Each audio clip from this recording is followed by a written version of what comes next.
au niveau national, vous voyez bien qu'il y a un problème de formation des élites, même au-delà des politiques. Si vous pensez aux chefs d'entreprise en général, c'est terrible quand même. Regardez le système très français des grandes écoles.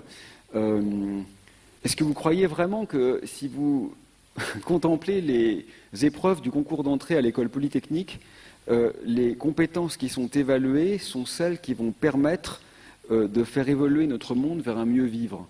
Est-ce que vous croyez vraiment que des gens qui sont parfaitement adaptés à résoudre des équations différentielles du second ordre, ou à inverser des matrices, ou à calculer ce qui se passe pour dire des homomorphismes dans des espaces vectoriels, sont des gens qui, quand ils font face en plus à des exercices qui sont extrêmement répétitifs, parce qu'il y a de la créativité en mathématiques, il y a beaucoup de beauté en mathématiques, il y a les mathématiques à la Grothendieck qui sont fondamentalement poétiques, et que j'adore, mais c'est pas ça qu'on évalue au concours d'entrée à l'école polytechnique.